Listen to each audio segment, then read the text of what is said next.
ঠিক না? জিকির দেন লা ইলাহা ইল্লাল্লাহ, ধরে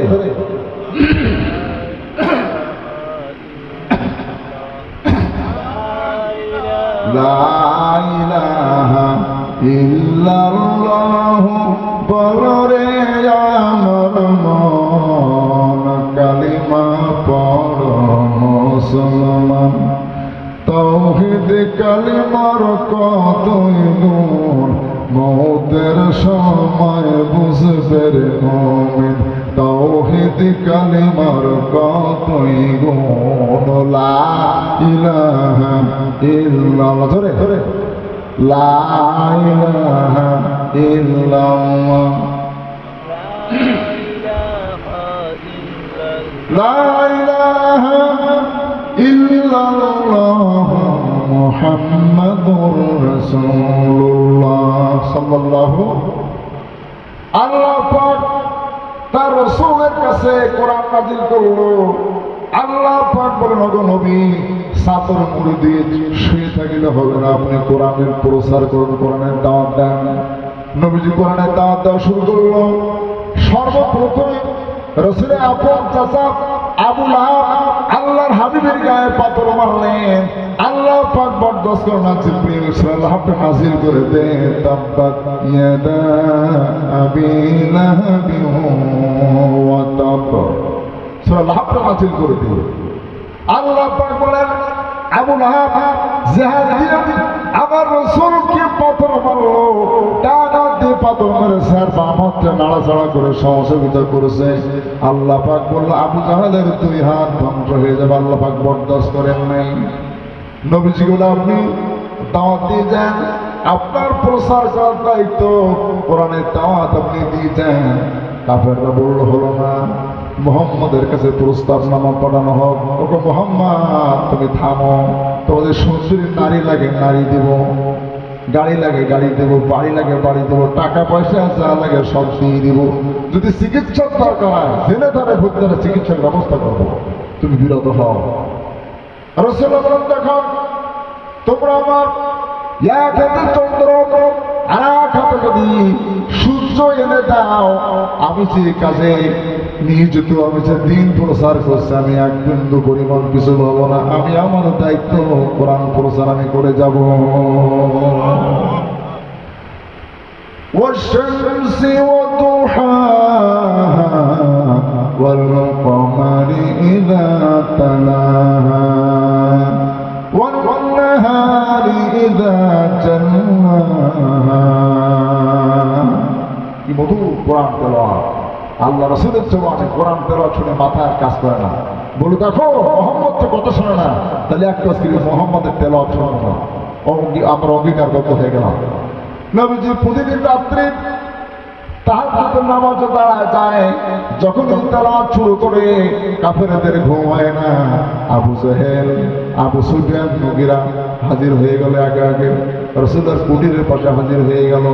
আবু জেহেল মনে করলো আবু সুফিয়ান আসে নাই, আর আবু সুফিয়ান মনে করলো মুগীরা আসে নাই। একা একা কোরআন শুনবো, মজা করে শুনবো। কোরআন যার উপর নাযিল হয়েছে, আর কোরআন তিনি তেলাওয়াত করছেন, কি সুন্দর কণ্ঠে তেলাওয়াত করছেন। কোরআন তেলাওয়াত শুরু হয়ে গেছে, শুনতে থাকছে। কোরআন তেলাওয়াত শুনছে শুনছে ভোর হয়ে গেছে, ফর্সা হয়ে গেছে। যার যার বাড়ির দিকে রওনা হয়েছে। আবু জেহেলের সাথে আবু সুফিয়ানের দেখে আবু সুফিয়ান বললো, কি ব্যাপার আবু জেহেল, আমরা তো বললাম কোরআন শুনবো না, আবার কেন আসলাম? একেবারে আসলে কেন? ঠিক আছে, আর আসবো না। এইভাবে করে একের পর এক রাত চায় কোরআন শুনতে থাকে। অবশেষে তারা বললো, কোরআন শোনা যাবে না, তাহলে কি করবো? وقال الذين كفروا لا تسمعوا لهذا القرآن।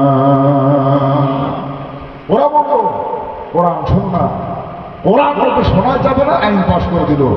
এবং যেখানে কোরআন আলোচনা করা হয়, বাধা সৃষ্টি করো। এই চরিত্র কাদের? কোরআন আলোচনা করা হলে বাধা সৃষ্টি করে, এই চরিত্র কাদের? মুসলমান চিল্লা বলো। যারা কোরআন বিরোধী তাদের এই আচরণ, এটা তারা আইন পাশ করে ফেলল। আইন পাশ করা সত্ত্বেও কার্যকর হলো না। আবু জেহেল ঘোষণা দিল তড়িঘড়ি করে, আরবের এমন কোন যুবক আছো, শক্তিশালী যুবক আছো, মোহাম্মদের কল্লা যদি এনে দিতে পারো তাহলে তার পুরস্কার দেওয়া হবে। 27 বছরের যুবক ওমর দাঁড়ায় গেছে দরবারে নিয়ে, হ্যাঁ মোহাম্মদের কল্লা আমি এনে হাজির করে দেবো। ওমর দাঁড়ায় গেছে তরবারে নিয়ে ছুটছে। আল্লাহর হাবিবের দেহ মোবারক থেকে মাথা আলাদা করে দেবেন, তরবারে নিয়ে ছুটছে। প্রতিমতো নাইমের সাথে জায়গা নাই বলছে, ওগো ওমর কোথায় যাবে? ওমর বলে আমি মোহাম্মদের কল্যাণ যাচ্ছে দুনিয়া থেকে বিদায় করে দেব। বলো দেখো তুমি আগে নিজের ঘর সামলাও, তারপর তুমি মোহাম্মদের কল্যাণীয়। তোমার কি হয়েছে? দেখো তোমার নিজের বোন ইসলাম কবুল করেছে। ওমর তরবারি নিয়ে দৌড়ায়। এদিকে খাব্বাব বিন আরাত সিরাত গ্রন্থ লেখা হয়েছে, খাব্বাব বিন আরাত ওমরের বোন ফাতিমা এবং তার স্বামীকে তেলাওয়াত করে শোনাচ্ছেন। যখন হযরত ওমর দৌড়ে তরবারি নিয়েছেন, খাব্বাব বিন আরাত লুকিয়ে গেল, পলায়ন করলো। ওমর বলে দ্রুত দরজা খুলে দাও। ওমরের বোন দেরি করলেন, কি হয়েছে? দ্রুত দরজা খুলে দাও। তোমরা কি পড়ছো? বলছে কি পড়ছি বলো। কই কিছু পড়ছি না তো। আরে কি পড়ছো বলো, তাড়াতাড়ি বলো। এবার ওমর বুঝতে পেরেছেন, কিন্তু স্বীকার করে না। প্রহার শুরু করে দিল, নিজের বোনকে মেরে রক্তাক্ত করে দিল, বোনের স্বামীকে মার শুরু করে দিল। বোন বলে দিল দেখো আমি মোহাম্মদের ধর্ম গ্রহণ করেছি, মৃত্যুবরণ করবো, কিন্তু আমি মোহাম্মদের ধর্ম আমি ছেড়ে দেব না। আরো জনে বলবেন না? আমরা মুসলমান, রক্ত দেবো, শরীর দেবো, ইসলামের জন্য জীবন দেবো, তারপরে চুল পর্যন্ত ইসলাম থেকে আমরা দূর সরব না। কথা ঠিক কিনা? এটা আমাদের মুসলিমদের চরিত্র। কথা ঠিক কিনা? মরবো, তারপর আমি ইসলাম ছাড়বো না।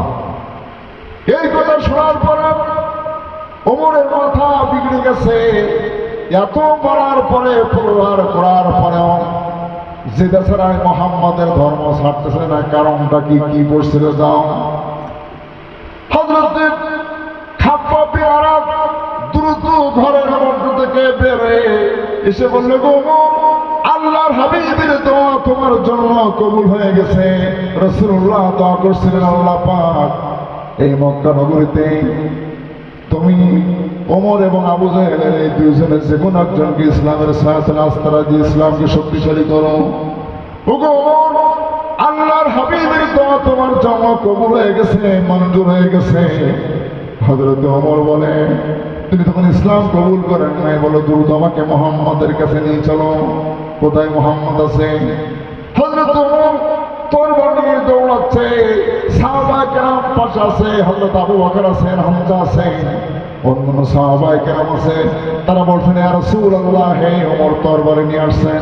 নবীজি বলেন, তোমরা চিন্তা করো না, ওমরকে আসতে দাও। হযরত হামজা বলেন, ইয়া রাসূলুল্লাহ, ওমরের মতলব যদি খারাপ হয় তাহলে তরবারিতে ওমরকে ফয়সালা করে দেওয়া হবে। ওমর পৌঁছে গেল। যাবার পর রাসূলুল্লাহ বলেন, ওমর আর কতদিন তুমি এভাবে থাকবে? হযরত ওমর বলেন, ইয়া রাসূলুল্লাহ, হে নবীজি, আপনি আমাকে দ্রুত কালিমা পড়ায় দেন, লা ইলাহা ইল্লাল্লাহ মুহাম্মাদুর রাসূলুল্লাহ, লা ইলাহা ইল্লাল্লাহ, জোরে লা ইলাহা ইল্লাল্লাহ। আকাশের তারাগুলি ঝিলমিলি ঝিলমিলি জ্বলছে, আকাশের তারাগুলি ঝিলমিলি ঝিলমিলি জ্বলছে, গাছে গাছে ফুলগুলো সৌরভে দুলছে। আর রাসূল এসেছে, হুজুর এসেছে, হাবিব এসেছে, অনেতা এসেছে, লা ইলাহা, জোরে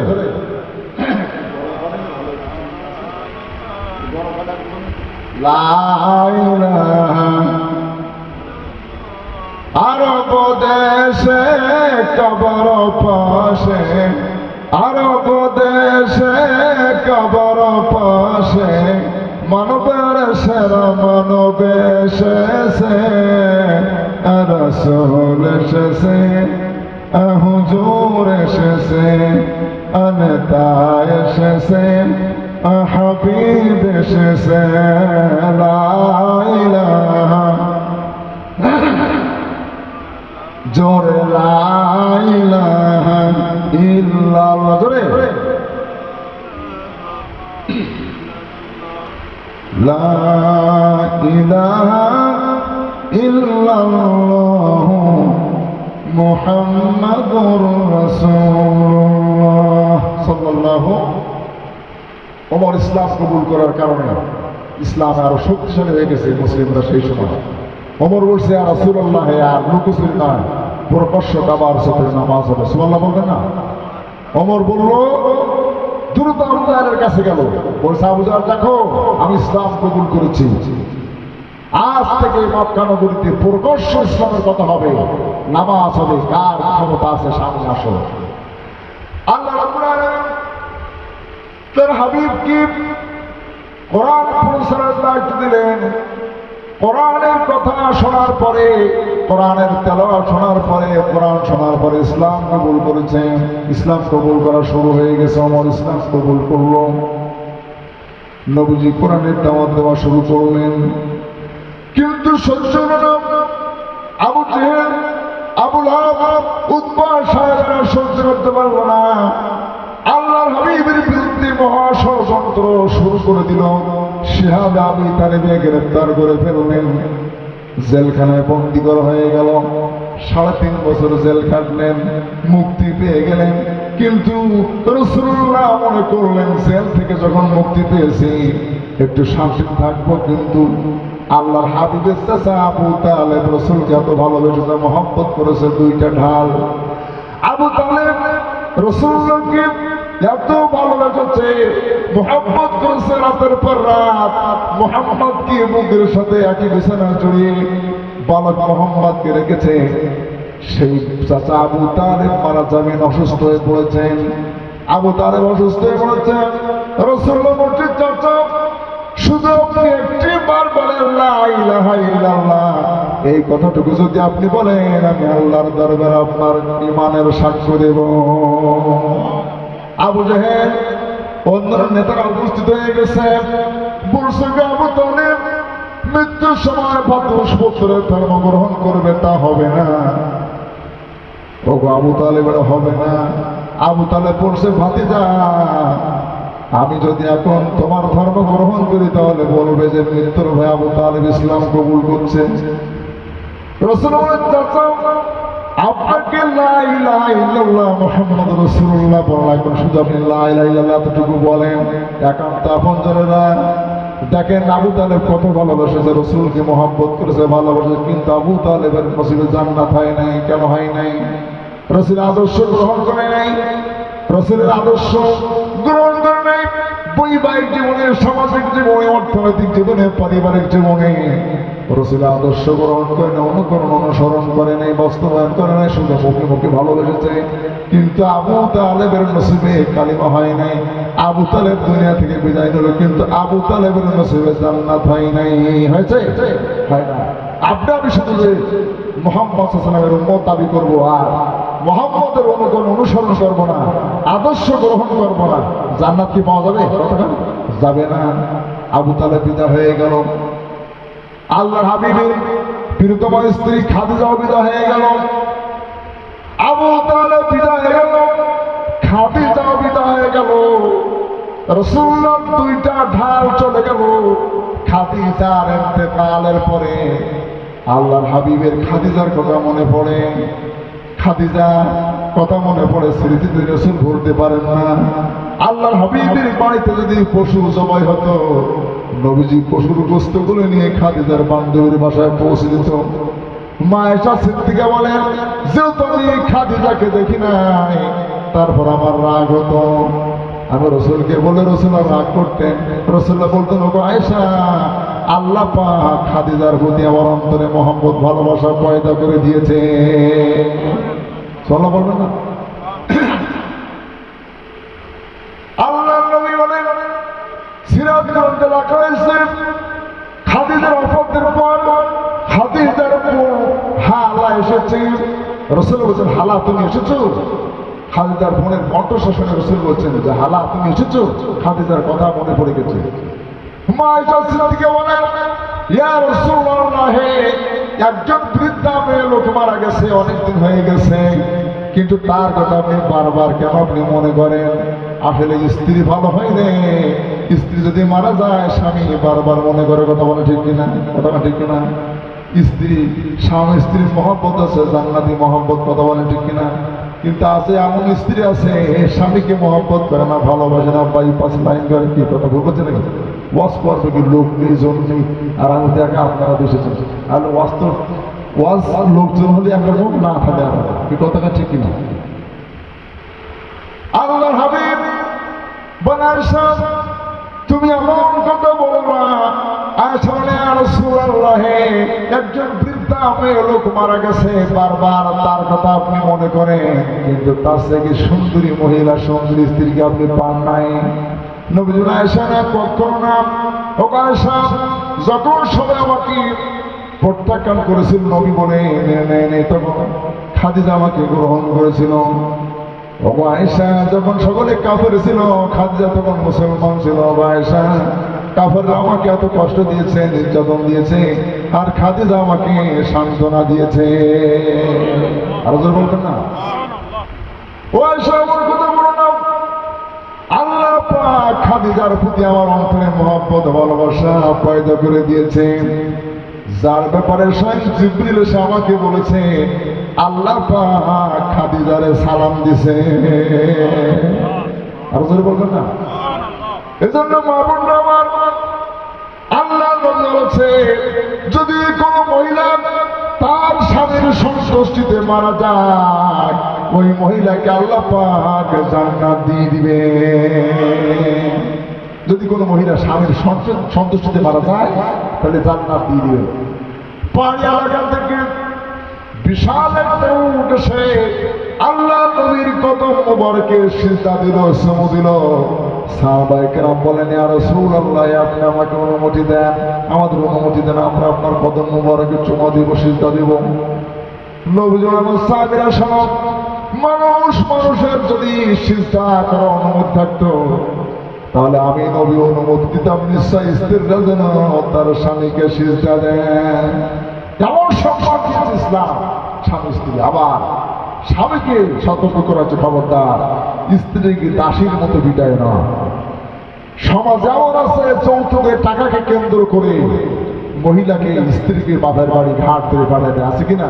আছে না নাই?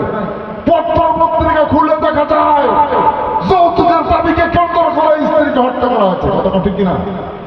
এর আছে না নাই? এজন্য ইসলাম নিষেধ করেছে। যৌতুক হচ্ছে মানবতার প্রতি অবিচার। একটা মেয়ে বাবা কত কষ্ট করে লালন পালন করেছে, 16-17 বছর লালন পালন প্রতিপালন করে একটা ছেলের হাতে উঠাই দিছে। এবার বলে বিয়ের সময় বলে কোনো দাবি নাই, কিচ্ছু লাগবে না। এগুলো কিন্তু প্রতারণা করে। বিয়ে হয়ে যাওয়ার পরে এবার শাশুড়ি মা বলে, পুত্রবধূর সামনে বলে, পাশের বাড়ির ছেলে বিবাহ হয়েছে, তাদের এই দিয়েছে, হ্যান দিয়েছে, শান দিয়েছে, গাড়ি দিয়েছে, এসি দিয়েছে, ডিসি দিয়েছে, ফ্রিজ দিয়েছে, বুড়ো ছানা পর্যন্ত দিয়েছে। কথাটা ঠিক না? এই কথার অর্থ আছে তুমিও বাবার বাড়ি থেকে আনো। এগুলো ছোট, এগুলো হচ্ছে ছোট। কেন আপনি বললেন কোনো দাবি নাই, কিন্তু মেয়েটা বাড়ি এসে বাপের কাছে কান্দে, বাপ রিক্সা চালায়, খেলাওয়ালা, জন খাটে, এত টাকা পাবে কই? এরকম সমাজ আছে না নাই? কথা না? এজন্য সিরাতে পড়ছিলাম গ্রন্থে, সুলাইমান আলাইহিস সালাম যাচ্ছে, এখন একটা পুরুষ চড়ুই পাখি মেয়ে চড়ুই পাখিকে বলছে, দেখো তুমি যদি আমার সাথে বিবাহ বসো, তাহলে তোমাকে ইয়ামানের রাজপ্রাসাদে নিয়ে আমি তোমার সাথে সংসার করবো, তুমি অনেক সুখে থাকবে, আমার সাথে ঘর সংসার করবে। আল্লাহ পাক সুলাইমান পয়গম্বরকে সমস্ত প্রাণীর ভাষা বোঝার তৌফিক দান করেছেন। সুবহানাল্লাহ বলতে না? সুলাইমান সালামের মুজিজা ছিল, তিনি সমস্ত প্রাণীর ভাষা বুঝতেন। কিন্তু পাখি যে কি বলছে এই কথাটা সুলাইমান সালাম বুঝতে পেরেছেন। চড়ুই পাখি, পুরুষ চড়ুই পাখি মেয়ে চড়ুই পাখিকে বলছে, দেখো তুমি যদি আমার সাথে বিবাহ করো, তাহলে তোমাকে আমি ইয়ামানের রাজপ্রাসাদে নিয়ে বসবাস করবো, অনেক সুখে শান্তি থাকবে। তখন সুলাইমান আলাইহিস সালাম তার সঙ্গীদেরকে বলছে, দেখো পাখি, পুরুষ চড়ুই পাখি মেয়ে চড়ুই পাখিকে কি বলছে জানো? কি বলছে? আমরা তো বুঝি না, আপনি বলেন। বলছে পুরুষ চড়ুই পাখি মেয়ে চড়ুই পাখিকে বলছে যে তুমি যদি আমার সাথে বিবাহ করো তাহলে আমি তোমাকে ইয়ামানের রাজপাড়ার সাথে নিয়ে তোমার সাথে সংসার করবো, তোমার সুখী থাকবে। কিন্তু আসলে মিথ্যা কথা, বড় ধারণা। কারণ ইয়ামানের তো রাজপ্রাসাদ, ওই জায়গা তার জন্য বসবাসের জন্য অনুপযোগী উপযোগী নয়। বাবুই পাখির ডাকি বলিতে চড়ায়, কুড়ি ঘরে থেকে করো কেন সে ভিতরে বড়ায়, আমি থেকে মহাসুখী অট্টালিকার পর। আছে না কবিতা, আছে না? আসলে কি নিজের বাসাটা কাছাও যাই হোক না করে সেটা একটা স্বাধীনতা আছে, আর পরের বাসা অট্টালিকা বিল্ডিং হলো যদি ঘাট ধরে বের করে দেয় কিচ্ছু বলার না, আছে কি? এজন্য তাতে করে বুঝলাম সেটা পড়ে যে বিবাহ সময় প্রতারণা করা হয় যে আমাদের কোনো দাবি দেওয়ার, কিন্তু বিয়ের পরে ঠিক কিন্তু দাবি দেওয়ার কি শুরু হয়ে যায়। কথা না ঠিক ঠিক। এজন্য ইসলাম অধিকার দিয়েছে স্বামী স্ত্রী একে অপরের মহব্বত, স্বামী যা খাবে স্ত্রীকে তা খাওয়াবে। আল্লাহর হাবিবের কন্যা মা ফাতেমার দুইটা ভালো গুণ ছিল সবচেয়ে, তার মধ্যে একটা গুণ ছিল তিনি অত্যন্ত স্বামী ভক্ত ছিলেন, আলীকে খুব ভালোবাসতেন। এবং আরেকটা গুণ ছিল পর্দায় তিনি চলতেন না, সবসময় তিনি পর্দার মধ্যে জীবন যাপন করতেন, পর্দা মেনে চলতেন। কিন্তু আজকালকার নারীরা পর্দা মানে না। মানে কি পর্দা মানে? পর্দা মানে না। পর্দা মানে না, বাইরে এমন ভাবে যায় সাজগোজ সব বাইরে যাওয়ার সময়। স্বামী যখন বাড়ি থাকে তখন সাজে না, তখন মানে এমন ভাবে থাকে মনে হয় কি হয়েছে ঠিক নেই। সবাই কিন্তু না, অনেকের ক্ষেত্রে আছে। কিন্তু সাজগোজ সাজসজ্জা হবে স্বামীর জন্য। কার জন্য? সাজগোজ হবে স্বামীর জন্য। কিন্তু মহিলারা দেখা যায় অধিকাংশ যখন বাইরে যায়, কোথায় বেড়াতে যায়, তখন খুব সেজে গুজে বের হয়। এই সাজটা কিন্তু ঠিক না, কথাটা ঠিক কিনা? এই জন্য স্বামীর জন্য তার সাজসজ্জা হবে স্বামীর জন্য, স্বামী যাতে খুশি হয়। আল্লাহ বলছেন যদি কোনো মহিলা 4টা কাজ করতে পারে, আল্লাহ পাকের হাবিবের সুসংবাদ দিয়েছেন, আল্লাহর হাবিবের সাক্ষী। আল্লাহ নবীর হাবিব বলেন যদি কোনো মহিলা 4টা কাজ করতে পারে, ওই মহিলাকে আল্লাহ পাক জান্নাত দিয়ে দিবে। প্রথমে নামাজ। প্রথমে কি? নামাজ। রমজান মাসের রোজা, এরপরে স্বামী থাকলে স্বামীর খেদমত, আর 4র্থ নম্বরে পর্দা। কিন্তু আজকাল মা বোনেরা ঠিক মতন নামাজ পড়ে না। কেন পড়ে না? অযথা সময় নষ্ট করে ঠিকঠাক মতন নামাজ পড়তে পারে না। কথা ভুল করছে নাকি? কারণ নামাজ ছাড়া আপনি জান্নাতে যেতে পারবে না। মা আমার মায়েরা বোনেরা শোনেন, নামাজ ছাড়া জান্নাতে যাওয়া যাবে না। তবে কি যাবে না। আর রমজান মাসে রোজা, এরপরে স্বামী থাকলে স্বামীর খেদমত। কোন মহিলা যদি স্বামীর খেদমত করে আর সেই স্বামী যদি তার স্ত্রীর সন্তুষ্টিতে ভরে, যদি সেই স্বামী মারা যায় এবং স্ত্রী যদি সন্তুষ্ট থাকে, স্বামী সন্তুষ্ট থাকে, তাহলে যদি কোনো মহিলা স্বামীর খেদমত করে, স্বামী যদি সন্তুষ্ট থাকে, ওই মহিলা মারা গেলে আল্লাহ নবী বলেন আল্লাহ পাক ওই মহিলাকে জান্নাত দিয়ে দিবে। পৃথিবীতে 2জন নারীর দৃষ্টান্ত এভাবে বলছে। সবচেয়ে স্বামী ভক্ত ছিল মা খাদিজাতুল কুবরা রাদিয়াল্লাহু তাআলা। আল্লাহর হাবিবকে এত ভালোবেসেছে, মহব্বত করেছে, যার কারণে দুনিয়া থেকে জান্নাতের সুসংবাদ আল্লাহ পাক দিয়ে দিয়েছে। আর একজন মহিলা আল্লাহ পাক কোরআনে কারিমে দৃষ্টান্ত দিয়েছেন, وضرب الله مثلا للذين آمنوا امرأة فرعون। আল্লাহ আকবার বলেন। আল্লাহ পাক ফেরাউনের স্ত্রী আসিয়ার দৃষ্টান্ত দিচ্ছেন। কি? আসিয়ার দৃষ্টান্ত দিচ্ছেন। দুনিয়ার সমস্ত মুসলিম নারীরা শোনো, আসিয়ার স্বামী ছিল কাট্টা কাফের। এত বড় কাফের যে নিজেকে খোদাই দাবি করেছিল, বলেছিল আলা রব্বুকুল আলা। এত জালেম ছিল ফেরাউন। সেই ফেরাউনের স্ত্রী দুনিয়ার থেকে জান্নাতের সুসংবাদ পেয়েছিলেন। সুবহানাল্লাহ বলবেন না? কেন পেয়েছিলেন?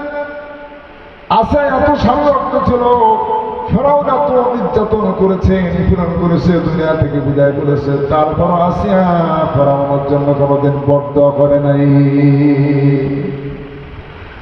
তাফসীরে মাজারিব আল্লামা সানাউল্লাহ পানিপতি রহমতুল্লাহ আলাইহি লেখেন, হযরতে মুসা আলাইহিস সালাম যখন তাওহীদের দাওয়াত পেশ করলেন, আল্লাহ পাক মুসাকে বলেন, মুসা তুমি এবং তোমার ভাই যাও ফেরাউনের কাছে দিয়ে দাওয়াত পৌঁছে দাও।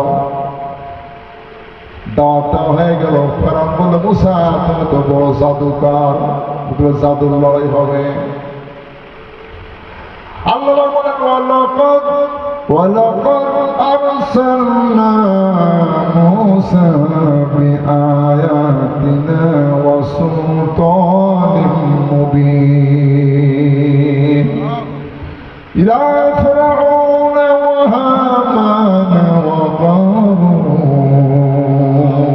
আল্লাহ বলেন, মূসাকে স্পষ্ট দলিল দিয়া ফেরাউন, হামান ও কারুনের নিকট পাঠালাম, যাও যে দাও দাও। মুসা আলাইহিস সালাম বলে, আমাদের জীবের তো ক্লাসে জড়তা আছে, আমার ভাই হারুনকে আমার সাথে দেন। আল্লাহ বলেন, উদিতা সুরাকা ইয়া মুসা, হ্যাঁ তোমার দোয়া কবুল করলাম, দুই ভাই মিলে এবার ফেরাউনের কাছে দাও, যে দাওয়াতটা পৌঁছে দাও, যে বলো আমি আল্লাহর পয়গম্বর মুসা, আল্লাহ পাক আমার কাছে কিতাব দিয়েছেন, তুমি এক আল্লাহর গোলাম হয়ে যাও, তুমি আল্লাহ পাকে আমার রক্ত স্বীকার করে নাও, একশো বাদ দাও, অর্থাৎ আল্লাহ পাক আছেন তোমার রব, আমার রব। ফেরাউন সমস্যা, তোমার পরিণতি ভালো হবে না, তুমি যে নবী, তুমি যে রাসূল, তবে তোমার প্রমাণ কি? প্রমাণটা মুজা দেখাও। আল্লাহ পাক বলেন, মুসা চিন্তা করো না, তোমার হাতে যে লাঠি আছে তা ছেড়ে দাও। লাঠি যে ছেড়ে দিল, আল্লাহ পাক হযরতে মুসা আলাইহিস সালামের মুজা দিয়েছেন লাঠি, এই লাঠি জমিনে ছেড়ে দিলে সাপ হয়ে যেত। যে না লাঠি ছেড়ে দিতে আল্লাহর হুকুমে, যে সে বড় সাপ হয়ে গেছে। ভালো করবেন না, এই লাঠি সাপ হয়ে গেছে। এই মুজা দেখার পরে ফেরাউন বলল, মুসা তুমি তো বড় জাদুকর, জাদুকর যখন হয়ে গেছে, আমারও জাদুকর আছে, তোমার লড়াই হবে, দেখি তুমি পারো কি আমার জাদুকররা পারে। ফেরাউন গ্রামে গঞ্জে মাইকিং করে দিল, দেশের সমস্ত জাদুকরদেরকে, সমস্ত জাদুকরদেরকে একত্রিত করলো। একদিকে মুসা পয়গম্বর, আরেকদিকে ফেরাউনের জাদুকররা দাঁড়ায় গেছে, দুই দল দাঁড়ায় গেছে, দেশের লোকজন সব জড়ো হয়ে গেছে। দেখি কারা হারে, কে হারে আর কারা জেতে। আল্লাহ পাক বলেন, মুসা চিন্তার কোনো কারণ নাই, বিশাল রাজশক্তি ফেরাউনের সামনে তোমাকে দাঁড়ায় দিয়া আল্লাহ পাক তামাশা দেখবেন না, চিন্তা করো না। ফেরাউনের জাদুকররা যখন জাদু চলবে, তোমার যে লাঠি দিয়েছে লাঠি তুমি জমিনে ফেলে দেবে, দেওয়ার পরে বড় সাহাব হয়ে টপ টপ করে সব জাদু দিয়ে ফেলবে। সুবহানাল্লাহ বলবে না? ফেরাউনের জাদুকররা যখন তাদের জাদুগুলো প্রয়োগ করেছে, যখন তাদের সাপ অন্যান্য হিংস্র প্রাণী যখন আসা শুরু করলো, আল্লাহ পাক বলেন, মুসা ভয়ের কোনো কারণ নাই। ওমা তিলকা বিয়ামিনিকা ইয়া মুসা, হে মুসা তোমার হাতে যে লাঠি, এই লাঠিটা ফেলে দাও জমিনে। লাঠি ফেলে দিলাম, দেওয়ার পরে বিশাল সাপ হয়ে গেল। সাপ হওয়ার পরে ফেরাউনের জাদুকরদের সমস্ত জাদুগুলো টপ টপ করে সব খেয়ে ফেলেছে।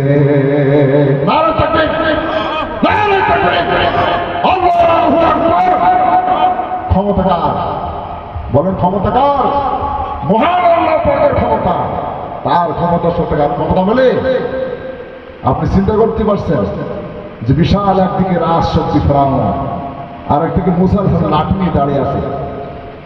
এই লাঠি আল্লাহ পাক মুসা লাঠি ছেড়ে দিল, বিশাল সাপ হয়ে গেছে। ফেরাউনের জাদুকরদের সাপ কিছু 14টি খেয়ে ফেলেছে। যখন খেয়ে ফেলেছে, তখন জাদুকররা মনে করল, যখন আমাদের জাদুগুলি খেয়ে ফেলেছে, এটা জাদু নয়, মুসা আল্লাহর পয়গম্বর, এতে কোনো সন্দেহ নাই, সকলে সিজদায় পড়ে গেছে। সমস্ত জাদুকররা সিজদায় পড়ে গেছে। সুবহানাল্লাহ বলবেন না? হিদায়াতের মালিক কে বলেন? আল্লাহ পাক। তবে তাফসীরকাররা লিখছেন, জাদুকারদের হেদায়েত পাওয়ার একটা কারণ ছিল, তারা একটু নমনীয় বিনয়ী দেখেছিল। মুসা তুমি তোমার ডাকে প্রদর্শন করো, একটু সম্মান দেখেছিল। আল্লাহ তো বলবেন না? যখন ফেরাউনের জাদুকররা হেরে গেল, সকল চিন্তায় পড়ে গেল। এটা দেখার পরে আসিয়া ঈমান আনলো আল্লাহর প্রতি। ঈমান আনার কারণে ফেরাউন বলল, আসিয়া তোমার পরিণতি ভালো হবে না, তুমি কেন ঈমান আনলে? আসিয়া বলল, আমি এক আল্লাহর প্রতি ঈমান এনেছি। তাফসীরে মাসারিতে আল্লামা সানাউল্লাহ বানীপতি রহমাতুল্লাহ আলাইহি লেখেন, জিকির লা ইলাহা ইল্লাল্লাহ, জোরে লা ইলাহা ইল্লাল্লাহ।